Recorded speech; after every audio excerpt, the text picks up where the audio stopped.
So Cenk Uygur of the progressive network The Young Turks has been singing a very different tune lately on politics. So he tweeted something recently or made an X post expressing some sentiment toward people who are critical of what he called his pivot. So, quote, everybody is looking for my so-called pivot. It's not in the policy, it's not in the labels, it's not in the strategy. But I found it. There is something different. I don't hate the other side anymore. And that might be the biggest difference of all, and the biggest sin for some. So, allow me to explain why this is false, why he's not being honest in saying that the pivot is that he doesn't hate the other side anymore. The issue is that he's never said that he hated the other side to begin with. Look it up. There is no video of him saying, I hate Republicans, I hate MAGA, I hate everyone who voted for Trump. There's no video of him saying such a thing. Essentially, he's straw manning his past self in order to legitimize his new strategy. Most people, I think, would not even say, oh, well, I hate everyone who disagrees with me politically. Most Trump voters won't say, I hate everyone who is left of center. Most Democrats will not say, I hate everyone who is right of center or who votes for Trump. That's just not the way things work. So he is straw manning his own past sentiment, his own past beliefs. Now, it could be that he's just acting hyperbolic, that he's saying, oh, well, I'm not as harsh on them anymore. Well, here's the issue. There's not a problem with not being hateful against the other side. There's not a problem with being compassionate toward them, being kind to them. There is a problem, though, with rolling over backward, pretending that their positions somehow advance the same positions that you are trying to advance. They're not. So there are some policies that we know objectively do benefit the working class. Policies that we know objectively help them, the middle class, raise them up, and hold the wealthy accountable. There are policies, on the other hand, which give the wealthy unfettered access to wealth, unfettered discretion to run the country, and promote corruption.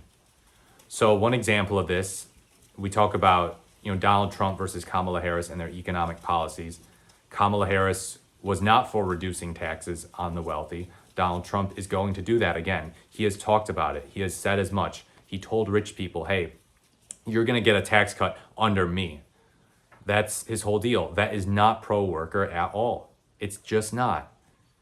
Kamala Harris, on the other hand, talked about banning price gouging, actual pro-worker policies. Donald Trump's policies, for the most part, the big bulk of them, are not pro-worker. And the unfortunate reality is that there are a lot of people who support Trump who cannot explain why his policies help the working class. Think about the types of tariffs Trump has advocated for. Tariffs that will raise the prices of goods for 95% of people. He's talking about a tax on 95% of Americans and essentially a tax cut for the top 5%. That is not pro-worker. So look, we are under a duty to be kind to each other regardless of political views, but we are not under the duty to coddle people who hold patently false beliefs and reassure them that their patently false beliefs are just as legitimate as my and your true ones. So if someone says, well, I think tax cuts for the wealthy and tax increases on the lower and middle class actually helps the working class, we are not to coddle them. We are not to tell them, oh, well, that's just a different way of helping the working class and fighting the establishment. No, that's a pro-establishment policy. And so I just used the word pro-establishment, and I think this gets to the heart of Cenk Uygur's issue. He sees Trump as being anti-establishment. He's being extra sympathetic to pro-Trump types because of that, saying, well, we share a resentment toward the establishment. Is this fair? I would argue not so. Now, I don't blame you if at first pass you say, well, look, the establishment is mad that Donald Trump won. This was an anti-establishment election. Fair enough, okay, there are plenty of establishment figures, Dick Cheney, Hillary Clinton, Joe Biden, Kamala Harris, who have suffered defeat as a result of Trump winning. Their preferred candidate lost. But for crying out loud, are the policies that Trump is going to enact anti-establishment or pro-establishment? The answer is almost universally pro-establishment. Not just on economics, but in terms of the military and foreign policy too. He's recently been talking about getting Greenland. using the military against his political opponents, sending the military to Mexico, extremely neoconservative foreign policy. And you know what? What's happening right along with that? Marco Rubio for Secretary of Defense. Also, we got Pete Hegseth in there too. The list goes on and on. Nominees who are just, they aren't anti-establishment, I'm sorry. But yeah, so anti-establishment in rhetoric only. In rhetoric only. But past action is an indicator of future action, and Trump's past actions are not anti-establishment. For that reason, I think Cenk Uygur is wrong to say that his pivot is only that he doesn't hate the other side.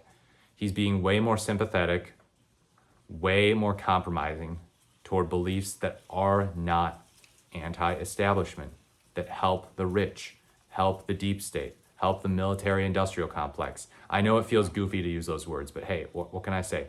I don't typically use them, but they're the types of words that these people would throw out as pejoratives. So that's the issue. That's the issue. Do I think that he's completely dishonest? No, not necessarily. But I think a lot of people on the right are correct to say, well, wait a minute.